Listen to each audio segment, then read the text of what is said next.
Well, good afternoon and welcome to San Angelo Live. I'm Yantis Green. We're at the political desk again this Wednesday, and I am sitting here with incumbent County Commissioner Bill Ford, Precinct 4, who's running for re-election in what may be an historic election because of the number of people running. There are 6 people in the race right now. Bill, we've known each other a long time, and you have you had a life prior to being a commissioner. You were in business here. So let's talk a little bit about who you are, and then we'll get into what commissioners do and what you've done over the last 9 years. Oh, it's great to be here first. Yeah, I pay attention very closely to San Angelo Live because it seems like it's the only avenue for the news in this community, and so we watch it a lot, and you know, some of the news is not always good, but it's been good, deal. So I've been real thankful to have last 9 years. I've been serving the community that I grew up in, and it's been a wonderful trip. I love it. I love doing the work. I love doing the people that I serve is really a privilege, and I enjoy it a lot. And I'm kind of surprised at the number of people who gotten into the race, but more the merrier, Yeah. And that's what we're built on. We want to be democratic. We want to have everybody that's interested in doing this, and it's a learning experience. It was one when I took the job in 12, and I'm honored to continue, and I want to continue to finish the work. We've had a rough couple of years here, and we got things to finish. It's a lot of people don't understand what goes on in the county commission. Right. A lot of people don't know what a county commissioner is. That's exactly right. We serve our precinct, but we serve the county, but we're the voting board of all the things that go on in the county, and mostly the budget.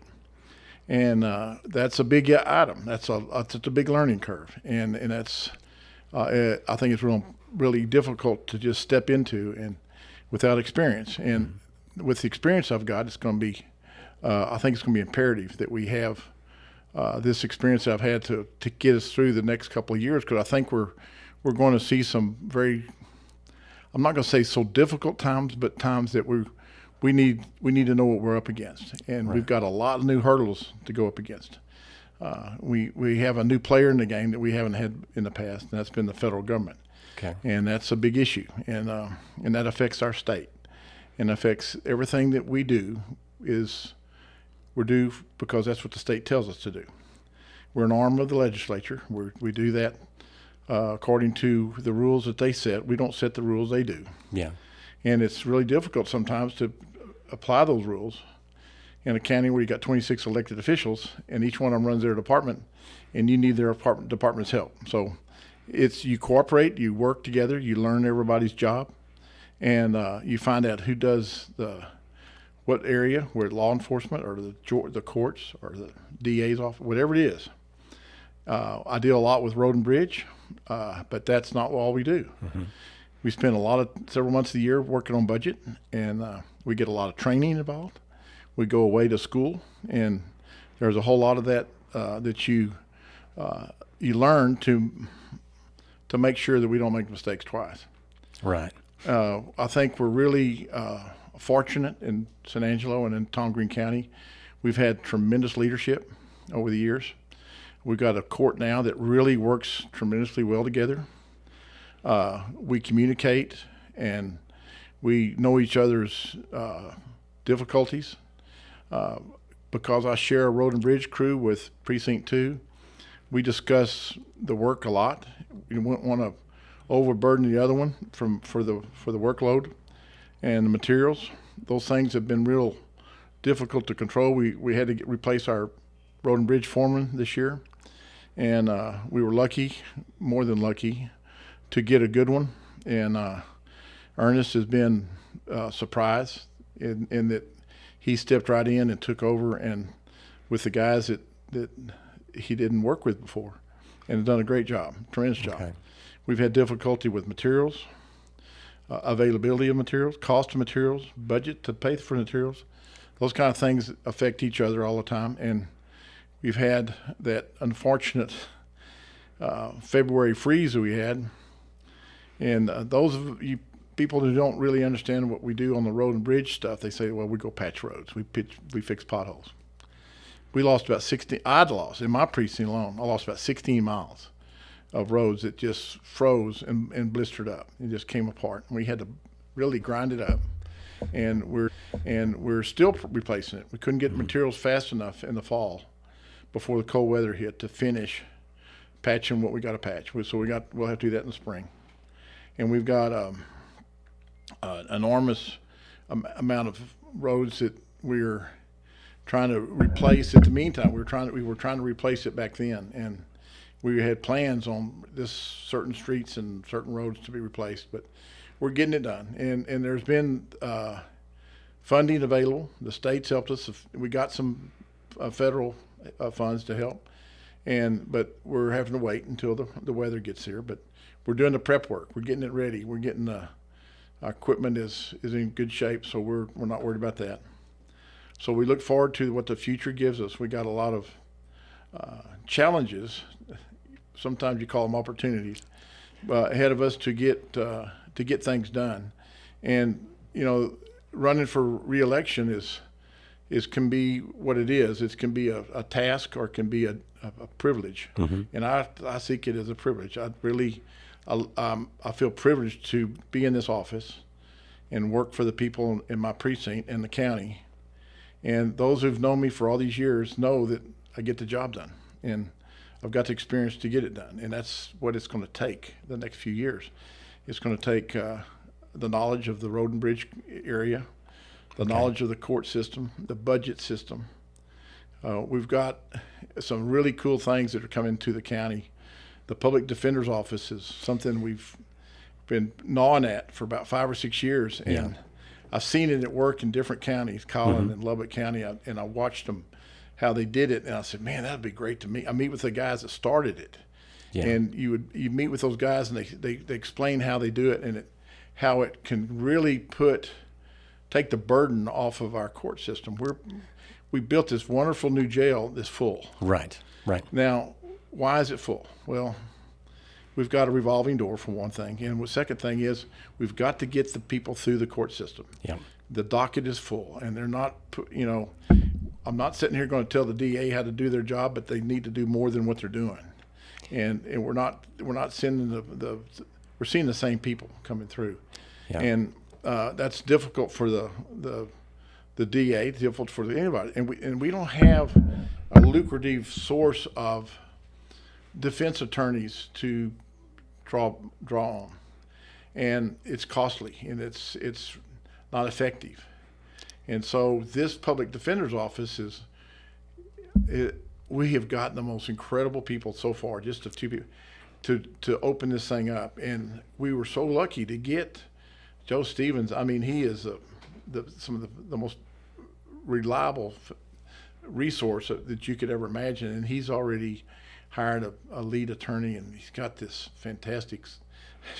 She's got a resume that makes him look like a starter. So I'm telling you, we're really, and they're going to come more, and so it's going to really push our courts and our DA's office to see how they can do that end of it. So it's going to be fun to watch, and they got some help. We got some more for the deal. You got to understand, this money is not putting on a burden on our budget. We've got a lot of our funding coming from the state and from the federal government, but a lot of help is to start it off. And we got a magistrate starting in January, and see his resume. Oh my gosh. Yeah, we talked about that at lunch. Tommy LaFawn is the new magistrate, and I asked the question, where is he going to hold court? And the answer was, well, we're going to try to put him in the courthouse in courtroom F, but there are some issues with that courtroom, and then he's got to go out to juvenile justice to do some stuff there, and he's going to be hearing pleas. So he may wind up in courtroom B, and it just depends on all the shuffling around that goes on in the courtroom, because there's another courtroom that is under construction there on the first floor. Right. So we'll have 2 larger courtrooms. And we need those larger ones for the jury trials. Right. And we've had a lot of those. I mean, it's kind of tough when you sit there and when I started this 10 years ago, there was we didn't have a capital murder trial. We Right. didn't have, and there was not one for years and years. And then there's at times we've had 14. So that's a sign of what we're seeing come in through the corridor from the crime wave. And people say that the border doesn't affect us. The border affects us. And 277 is a drug freeway. And so I live in Cristobal, and I worry about that. I'm concerned about the impact it has on our communities and our county. But you can see it's having a tremendous effect on our criminal justice system. So that's a conscious effort all the time. We're always on top of what's going on, and I think that's a budget issue. We've got one of the best sheriffs. I mean, you could not. I'm telling you, Nick Hannon and his crew are the best of the best. They are doing a fantastic job in keeping the crime best we can do to keep it from flowing over into our communities. But it's still there, and it's not going to slow down any. We're not getting a break on the border wall, so to speak, and so we're not getting much effect coming from the south to help us there. So it's affecting everything we do, and I'll get back to my experience. I've gotten to know the judges and the commissioners and the sheriffs on all our perimeter counties all around us, from all the way from here to Del Rio, and further west to Presidio, and you get to know, and you pick up the phone and say, what's going on out there? What are we looking at? I mean, if you travel out there or travel to Sonora, you see that a lot of this impact gets on the interstate and goes east-west and hits the bigger cities. Okay. Excuse me. And you have, and so you see the impact it's doing on our peripheral counties or our edges, and it's impacting us too. So we have to be diligent. And I just want the voters to know that they're going to be very critical on the experience issue for this election. Okay. And I think that's coming down the curve. But they'll see that the big difference between me and the basketball court left that's running against me, I think that's 5 people now. 5, yeah. That's interesting. It's going to be fun. And so we got and I'm not diffusing that at all. I think that's a big part of our privilege in our community, our country, everything about it. But I'm looking forward to it because there's some really neat people. It's going to be fun. So, and since we talked about criminal justice and roads and the precinct, the county's divided into 4 quadrants, and precinct 4 includes Cristobal and Knickerbocker and Dove Creek and a good part of southwest San Angelo, and it goes all the way and includes the courthouse. And I know this because I was there, and the courthouse stays in precinct 4 for traditional reasons. And so I know that came up during redistricting that why don't we just even out all the lines, but there are reasons that those things don't happen. So you've been through, and you sat on the court through this redistricting process, which is interesting at times. But also you mentioned dealing with the personalities, and they're the 26 elected, plus the other department heads that you've got to work with and communicate with. And the personality of the court is rock solid right now, but that's going to change because the county judge is not seeking reelection. So there's going to be a new face there, and it will change the way the dynamics of the relationships on the court. So how do you see your role bringing a new county judge on? Well, and that's a big part of hiring the experience. When we get a new county judge, and I came on before Steve Floyd, Mike Brown appointed me, and I came on, and it was never a big transition with Steve because he'd spent so many years. He'd been on the court as a commissioner, and he'd also been served in other capacities for several years in the county.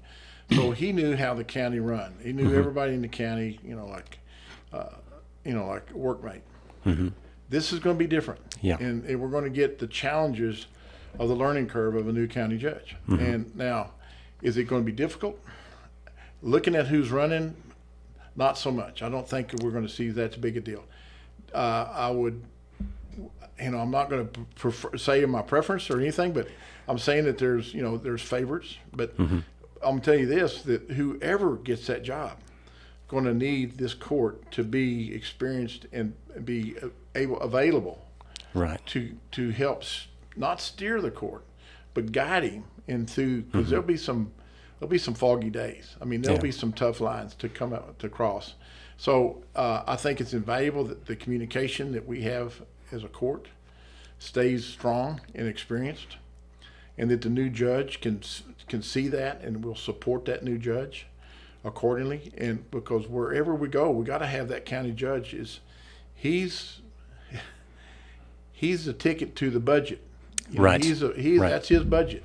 Yep. And so when he brings it to the court, he's already worked it with the auditor and the staff and the treasurer. Everybody else is put in there. We work together. We have these meetings. We go over every single budget of every single department, and then they take it and they trim it. They work it, and based on what we have available. And what we have available is not our call. The legislature gives it to us. Now, in the last 4 years, and second biennium, we've had our budget cut in half, and the legislature put a cap on us that we can't exceed without a recall. And so we've had to live with that budget item, and then we still hear the idle threats, maybe not idle threats, that they want to take it away completely. They want to go home and say, we've taken away all of the funding from the counties. You don't have any more taxes to pay. So that's scary in how we can run things. We've got a full docket on our courts, and we've got a jail that's full. We've got roads at constant repair. We've got employees we maintain a whole lot of things around. We do the public records. We got the court documents. I was going to say the legislature met, and sometimes meeting once every 2 years is too often, especially in the county business, because every department head that I've talked to, the legislature took some action, passed some law that affected what they do, even in the vehicle registration is changing, and the way they deal with dealerships and registering vehicles. But also elections, I think, took the biggest hit, or was given the biggest mandate from the legislature on voter security, on election security, and Vanna Hudson has just this week she's sending all of her election equipment to get upgraded. Very expensive upgrade, I might add. And there was no funding for that. It was, you hear this terminology we throw around, the unfunded mandate. Well, this is a biggie. I mean, this is a big one that we're being thrown under the bus with, and so we have to. We're not really sure all of the costs, but we budgeted some. We budgeted a lot, right? But because we saw this coming up. And that's a good thing about the experience I keep throwing out. We got an experienced auditor. We got these people that have been there, done that, and they continue to. And we stay really close with our legislator. Having a man like Drew Darby down there in Austin is a tremendous resource for us to have access to what we're really up against, And it's a challenge all the time. But and Drew's been a tremendous asset to our community because he's from here and he deals with us directly. Yeah. And he you can get the facts. It's not a runaround. It's not a political agenda to him. He sees the problems and he deals with it head on. And he tells us ahead of time what we're going to face. Those special sessions were good and bad. Yeah. They sliced time away from our budgetary issues because we didn't know where we were going to stand. I mean, we came out okay. It didn't come out miserable, but we've still got these challenges like that and the court deals and Well, and I think we're getting some help with our road and bridge funding. We're getting some help on different areas because the state is flush right now. I mean, we got a good budget. The treasurer's made good comments about our next 2 years that we're going to be okay. Now, after that, we'll see. But Right. we're going to have to be very frugal in our county and what we do and how we do it.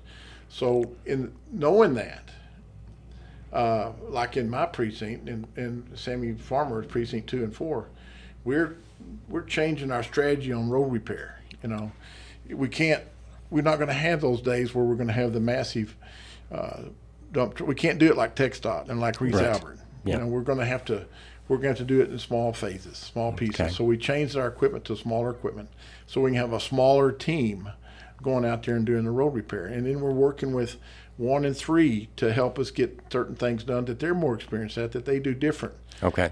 And my precinct is a wet one. We have all the rivers that seem to want to run into Green County, Right. run into precinct 4. So Yeah. we have a lot of drainage issues. I don't have as many miles of road, but I have a lot of erosion miles. And so Okay. we have a lot of issues with keeping the road maintained from there. I've got some issues with bridges that cross the river. I was going to mention Mineral Wells Crossing. I have to ask every candidate in Precinct 4 about Mineral Wells Crossing. Well, I'm working on a solution that I'm hoping to have an answer to in the next week or so. Okay. That might be really handy. And I just, the history, though, of that is when the previous commissioners were there, Richard Easingwood, he dealt with that issue, but it wasn't as much of an issue because he was going through a period of drought. But that, and then the cofferdam there in Christoval, there's been some mention of that, but that's not actually, because it's in the riverbed, and because there are folks who benefit from that organization, you know, that's their issue. Yeah, it affects us all. Okay. The biggest effect, now, we've got a fragile water system Right. in Crystal, and that's because of the dam and the water wells. And the water wells are old, very old. And the water district down there is a nonprofit. It's managed by local people Okay. on the board. And I stay right on top with them and helping them. We've had issues that could have been catastrophic. Back during the freeze, the system froze up.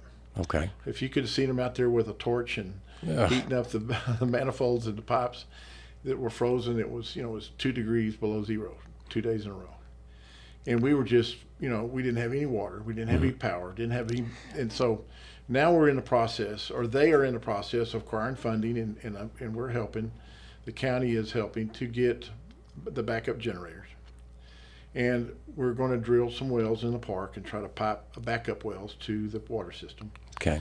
And so we're at that juncture of getting those put in. And they're replacing. They've had grants to replace the water meters. And the first time around, it went very poorly, in my opinion. It didn't work very well. They had to replace them. So we're doing that now. We have a shortage of labor, everybody does. But the water district is short, but we're getting a new solar farm, so that labor is over there working in solar farms. So Okay. we lost some labor to that. All But right. that's another 7-8 months ahead of us, and that'll be done. Okay. Which is an interesting system, deal. When you drive out of San Angelo heading toward Cristobal, the solar farms on both sides of the highway, and there's several mirrors or glasses or lenses or whatever collectors along there. It's interesting, and It is. I know one of the farmers that appeared before your court, and later we had a conversation, and here's a cotton farmer telling me that he's going to lock in a 40-year contract to lease his land to solar for a solar project, because as he can make more money as over the long term as leasing it for solar than he can raising cotton. And that was news to me, coming from a 3rd, 4th, 5th generation cotton farmer from kind of out ironic this year, isn't it? Yes. A bumper crop with $1.10 a pound, and so I don't know how many bales an acre. I have no idea what they're getting, but it's a gigantic. I mean, I've been down there all my life, and I've driven that road 100,000 times, and I cannot believe the amount of cotton that's been harvested or being harvested. And it's a beautiful sight, knowing that the income is higher than it's ever been. I think that's historic too. And a lot of this cotton is dry land, and it's we had anywhere from 20 to 40 inches. We had over 40 inches at my place in west of Cristobal. Wow. Last year. So it was, but I still got 3 foot dead grass right now. So yeah, and 30-mile-an-hour winds blowing outside. So a yeah, little nervous about that, but in that respect, we have the most fantastic volunteer fire departments to cover our county I've ever seen. They're getting better trained all the time and better equipped. We have we're real thankful to have such leadership with them, because when you go to a wildfire, and I've been to everyone in my precinct and the neighbor precincts in the last 9 years, and that's another one of those experience issues. Yeah. There are certain rules we have to go by, and thank goodness for the Texas Forest Service. They come in play where they didn't used to. We didn't have that before. I know. And we have the most valuable experience Texas Forest Service guys with their really good equipment and background in fighting fires. And it's all I can do is support. We get our guys, we get our maintainers, we get everywhere they need. We get them water trucks are on site. I mean, I've even sat there and delivered pizzas all night long. So, and it's part of what we do. I mean, it's constantly being on task, because I mean, this is what we do. For example, 4 years ago, we had the wildfire down at the head of the river, and it was shifting around. The wind was shifting. I'm sitting there in the meetings with the Forest Service and the VFDs, and usually the first VFD leader that's on the fire first becomes the ringleader. He's the one that calls the shots. Well, we had 2 good ones from Wall and from Cristobal and the Texas Forest Service.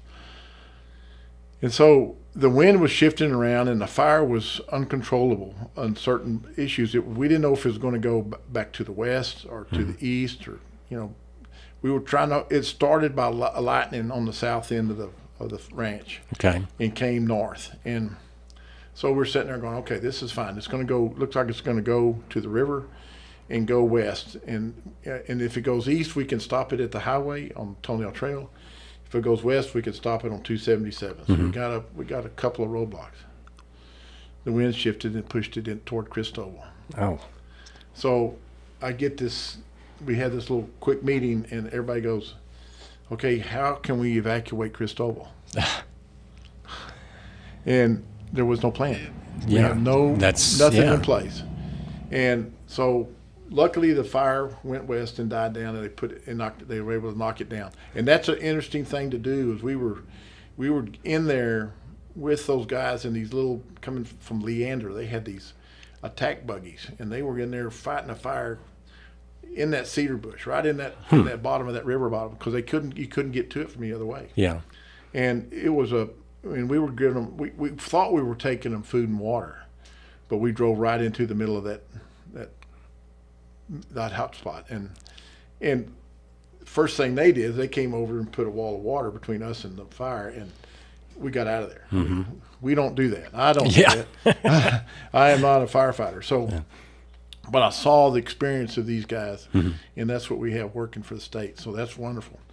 But we get this, that it alarmed me. I had it set off a flag that said, I've got to do something to we got to put a bigger buffer around Cristobal.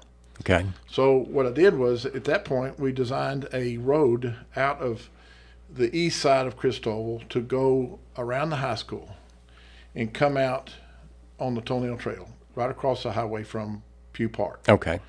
So we called that Cougar Trail, Cristobal Cougar. So we called it about 1.5 miles. Cougar. We put in a new road, wide and spacious, where not just so we can get people in and out of Cristobal, but we can set up a roadblock, a fire block, where on the road you've got a place to line up the equipment, men, and water to fight the fires. Okay. And so we've got those in place, and we're working on getting more sources of water to access, because the county does not have water rights to the river. Yep. So we're taking advantage of what we do have, and we've had gracious people to donate water. And if you go down there now, my dream was when I took over the little job, there was a grant that had to do with a boat ramp, and it was Parks and Wildlife, and we finished that, and that was the first grant deal I'd ever worked. So I didn't work it in the beginning, but it was handed there, so we finished it. Well, that led to other grants, and so after several years, and we sold this ranch. We had a 1,200 acre ranch that this county had owned for decades across the road from the Pew Park, and we sold it. And I said, now I got the money to renovate the park, to put the ball field in, renovate the park.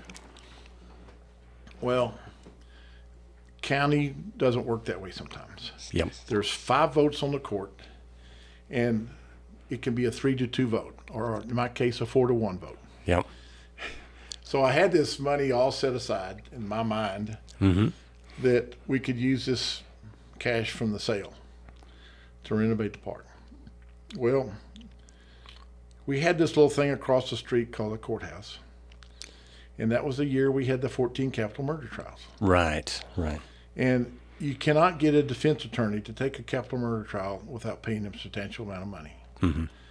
And so the only people who came out of those deals was not the defendant so much, but with the attorneys that defended them. But what happened, whether they go 99 years or whatever they have, they still get paid a bunch. Right. And they don't slow defend it. You know, they got to have pictures. They got to have everything. Deposit. I mean, it's a mile long.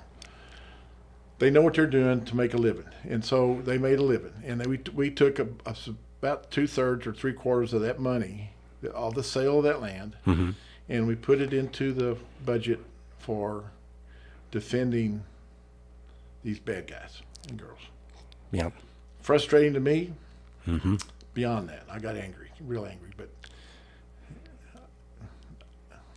I guess some things I said that didn't make it to the news is better that I didn't. I was angry. I was really, well, it was, I mean, there's some things you just tolerate and you just going down the road with. Right. That was one of them. I hated it. But so then I had to shift gears, and we did. And it took us 2.5 years to acquire Parks and Wildlife grants and Texas TxDOT grants. Right. So now we're in the process of completing these grants. The Little League has put in the baseball field. We're going to finish the softball field. We're going to complete, we tore up all the roads in the park, putting in new picnic areas, new campgrounds.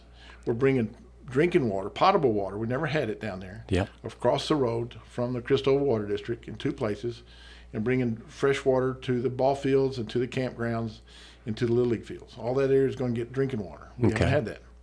And then we're going to have some little garden areas and stuff like that, a pavilion and new bathrooms. We haven't ever had new bathrooms. Haven't had bathrooms, yep. Yeah, and so all this is being done right now. We're putting in the parking lots around the ball field now. Okay. And so we're going to start running the water here and drilling the wells. And we're tying all this together into, and then we have a 3.5 mile cross-country trail that's a TxDOT grant. And we've prepped it with the base material.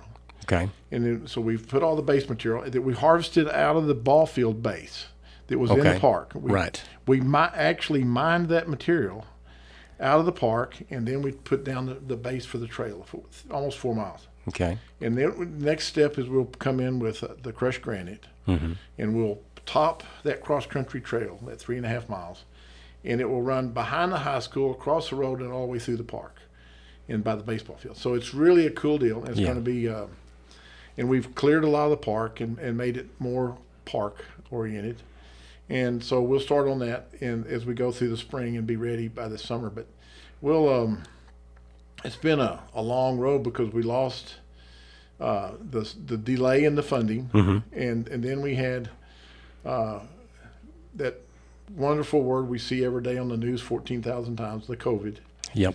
And we couldn't get anybody to come inspect. We couldn't get anybody to meet. We couldn't meet with the Parks and Wildlife. You can't, there's nobody in any of these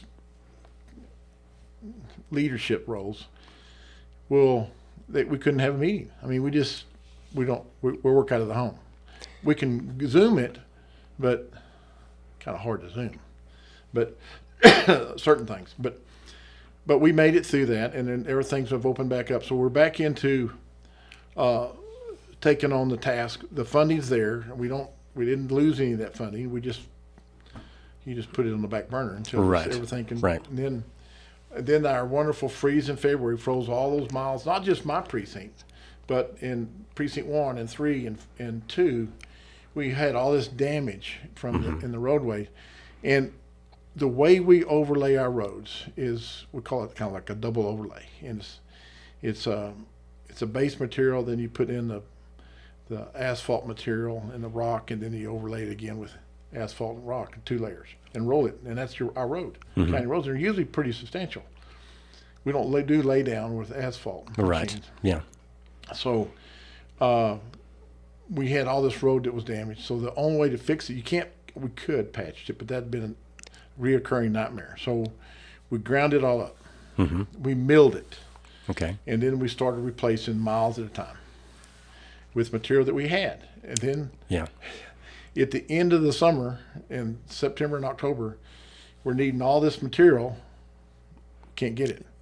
Not available, because TxDOT and Reese Albert they're the first in line to get the material. So, and they get it, and they go to the highways, Interstate 20 and Interstate, all this is being done by the big boys, and we're begging for the scraps. Whatever's left. Yeah. So we're stockpiling now for the spring, for the warm weather. All right. To come back to finish what we couldn't finish. I had some disappointed landowners back in there, but we got most of that patched and done. It didn't get the final coat.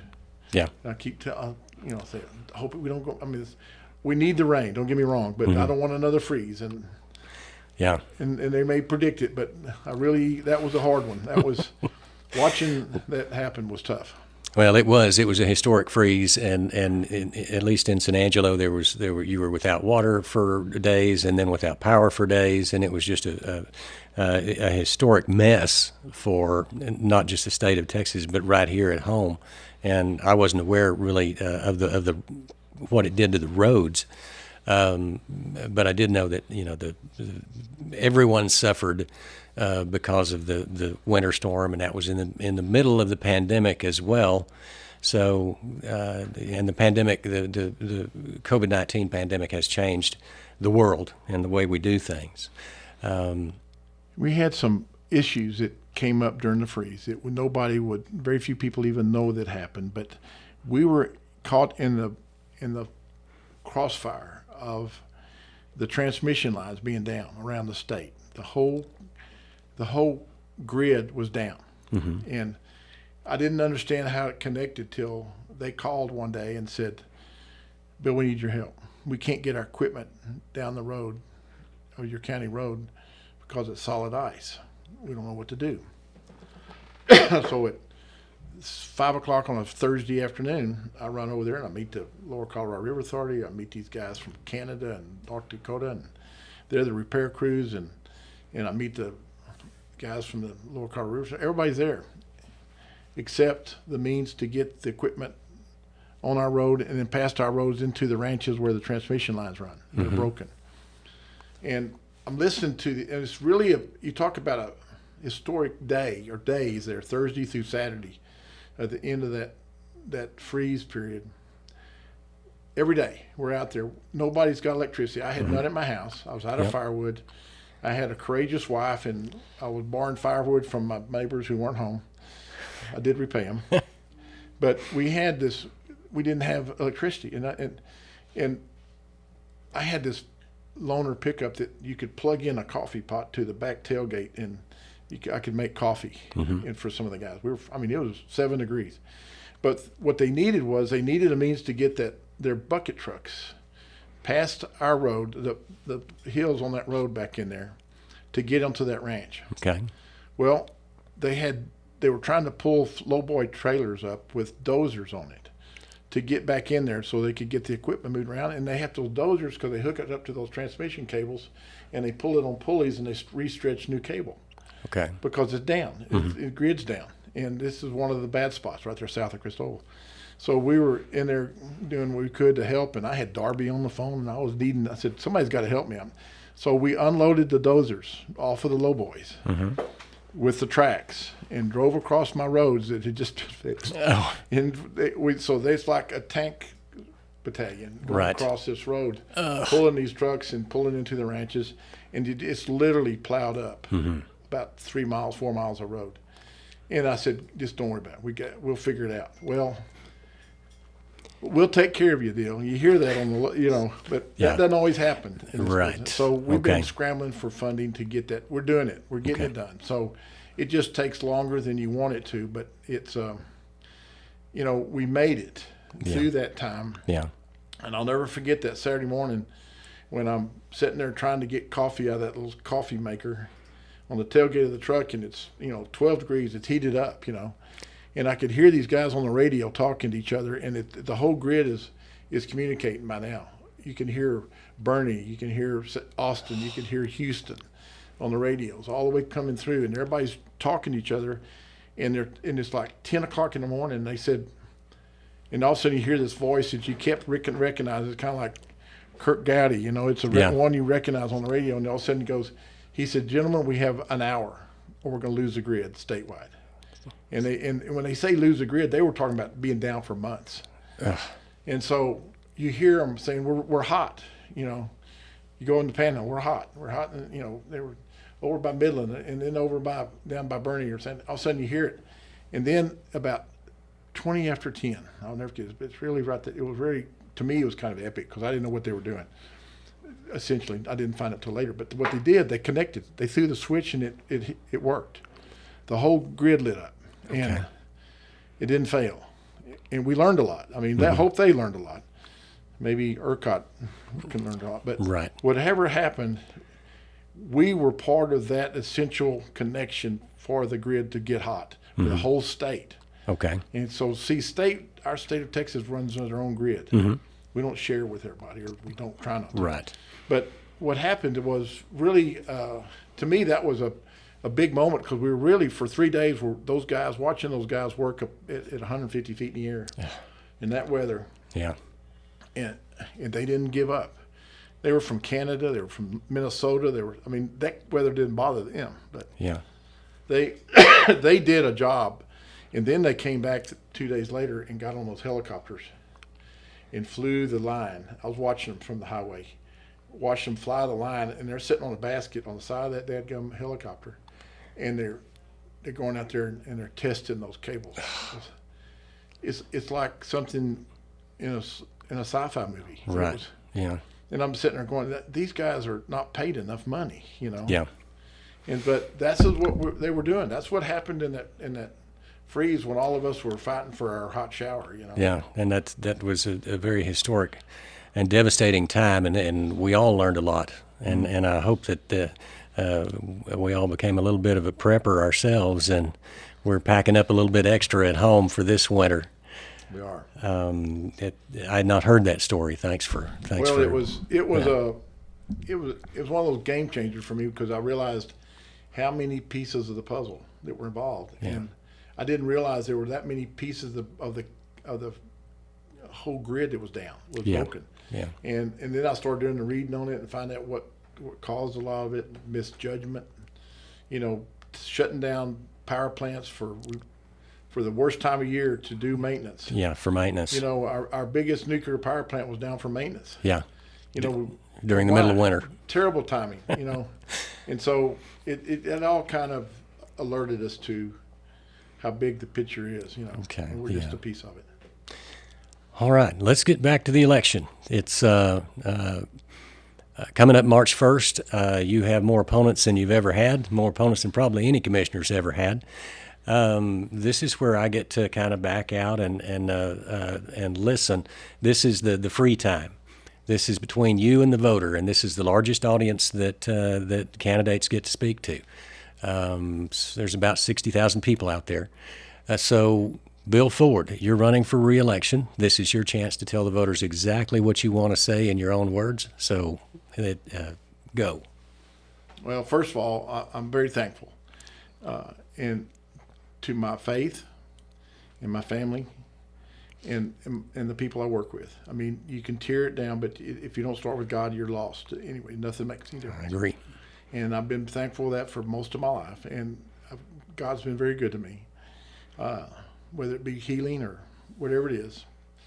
He's a gracious God, and He's been good to our country, great to our land, and great to our people. And I'm blessed to have the kind of neighbors and people to work with that we have, and they're forgiving, but they're also demanding, and that's okay. When I first started this job, I hadn't been in it a month, and somebody put a metal sign on the telephone pole on Main Street of Cristobal, and it said, "For road and street repair, call this number." And there was my cell number right on top of that pole. And I never took it down and never cared, because I've gotten thousands of calls. Whether it came from that source or not, I don't care. That's what I'm there for. And I didn't put it there, and I have an idea who, but that's okay too, because they're all good people. Everybody wants the same thing. Yeah. We may have a different vision of what road we go on, and that's why I think there's 5 people running against me. They have a different vision. And if they're thinking about it for the money, they need to rethink that, because it's not the money that drives the boat. I can promise you. It's now, to back up to me getting to this point. I've always been doing this kind of stuff, whether it be Little League baseball coach in college. When I moved back here from I was a single guy, and I just volunteered for everything that was out there. I mean, for our first volunteer board was with American Cancer Society, and then I served 9 years with West Texas Boys Ranch and the YMCA, and you do make bad decisions once in life. My best one was my wife, but my toughest one was I ran for the school board in San Angelo ISD. Yep. And I served on the school board for 3 years. And of all the tasks I've ever done, that was one of the most difficult, because it involves our children. And the decision you make impacts them immediately. Mm-hmm. And we had a tough time back then. We had a very difficult and interesting superintendent. Yep. And it challenged my patience with that individual greatly. So I didn't, it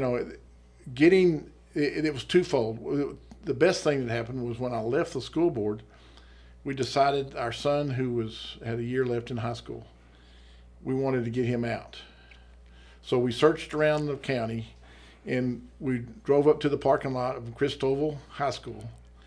And there was a good friend of mine, and I said, "What are you doing here, buddy?" And he goes, "I'm the high school principal." And all of a sudden our lives said, okay, this is what we've got to do. So nearly 20 years ago, over 20 years ago, it moved us from San Angelo to Cristobal.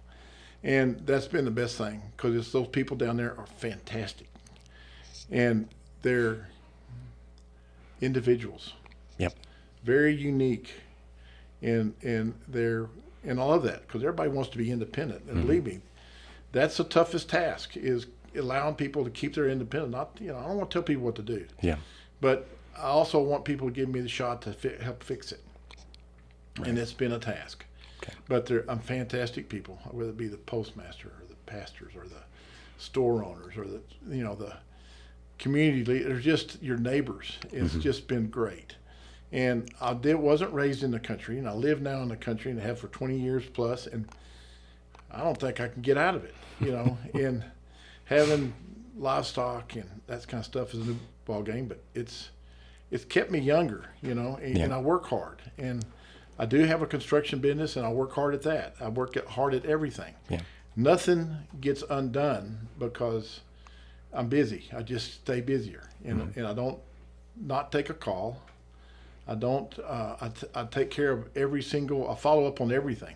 Now, some things I'll have to admit, there's not an answer for right yet. Yep. I mean, just some things we just have to give it time to see how it's going to pan out, because we don't know what the government's going to do, whether it be the state or the federal, and then we have some unknowns locally. We work real well with the city of San Angelo, and since my precinct covers all of College Hills South, all the way up into College Hills and Santa Rita, all the way to the courthouse, this is where I used to live, for 15 years. And so living in there, and a lot of friends there, a lot of neighbors, and we keep in touch. And sometimes their interests overflow into county interest, but there's always the taxes. They want to know what we're going to do about taxes. We've been really, really blessed in the last several years, and people can take this how you want it, but we've not raised our taxes this past year, and actually lowered it half a cent, but that's not much. Yeah. It doesn't help sometimes when your value of your property goes up like it does. Yep. Well, the answer to that is that our community's growing. Look what happens at Angelo State. Who ever thought that we'd have a campus of over 12,000 students? Mm-hmm. When I was back in my day, I think it was 2,200, if that, and it's grown immensely. We have the Goodfellow Air Force Base. I grew up right next to Goodfellow Air Force Base over in Glenmore. Mm-hmm. And I used to ride my bicycle over there and around the schoolhouse and to the swimming pool. And I used to hang out at Goodfellow all the time because all my friends lived over there and their parents worked there. So my dad was a veteran in the history where he started when he got into World War II. He was on the chief of maintenance there at the aircraft maintenance area. And so all that history that I remember of Goodfellow and see it grow like it is now and watching, and I love it when I sit down and I go to a restaurant and there's a bunch of these Air Force or Army or Marines, whatever it is. We have such a diversity, and they're in there, and I love to hear the stories. I love to talk to them and find out what branch, what are they doing, are you in intel or fire training, what do you like most? And they love San Angelo, and then I get an overflow of these students in the summertime in this park because of rope swings and everything. And I jumped their case for being messy. They litter just like the worst of us, but they're responsive and they're responsible. And so they're really great kids. I mean, it's fun to watch them and meet them and talk to them, and they're just amazed about West Texas. They never, but they're amazed at not just to what we have to offer, but the people, the friendly people that come in and communicate with them from East Jersey, or North Dakota, or Northern California. It doesn't make any difference where they're from. They're amazed at the friendly nature of what we have here in West Texas. And so, been raised that way. I had grandparents that were before the turn of the last century. Mm-hmm. And hearing their stories and then seeing what we've accomplished over the years. I remember sitting with my grandfather watching the first man on the moon on that black and white TV in his bedroom in the middle of the night, and knowing that he saw the first car in his life, which was in Fort Worth, Texas in 1910. Yeah. And so, you see that we have no idea what we have in front of us. Yeah. But do I have a task? Yeah, I have a job to do. I have a job to complete that experience and allow it to go past me and make it a fertile field for that event, for those people, the young people. Yeah. I got 4 grandkids that live in the county that go to Wall, and their excitement about their life of elementary and junior high and high school, and their success, and it's critical to how we do what we do. Right. And it's a responsibility and an accountability, and I can't tell the people running for my office how important it is that they need to probably gather a little more experience before they jump into this task. But that's their call. I mean, I love this our system. Yep. It works like that. I spent a lot of years preparing for that. I mean, you couldn't gotten a better experience than I had on that school board. But I don't want to do that again. So, I mean, but things you do that prepare yourself for today are critical. And to jump in there and say that, we got to do this. And we don't, understand, we don't have that call. Yeah. We're the arm of the state. What the state tells us to do, that's what we do. And they supposedly they give us the money to do it with. But we still got to work with what we got. And we do the very best we can for the people in this area. And that's what we're called to do. That's what the Constitution we swear to tells us to do. And I've sworn to the Constitution to obey that, obey God, in the Constitution. So I'm a conservative Republican, and I always have been and always will be. Yeah. And I cherish that ability to make that choice. Okay. And I respect those who make it also. So All right. I look forward to the election. I look forward to the debate. I look forward to the forums or whatever it is that they want to put out. I'm ready for that. And it's called Game On. All right. So we're ready. We're ready. Okay. We've been visiting with Bill Ford, the incumbent county commissioner for Precinct 4, Tom Green County. The primary election, Republican primary election, is March 1st. And there are 6 people, including you, running for this seat, which is unheard of in this part of the world. We will continue our conversations with as many candidates as we can as we get toward the election day. Once again, Bill, thank you for coming in. Appreciate you. And Bill Ford for San Angelo Live. I'm Yantis Green.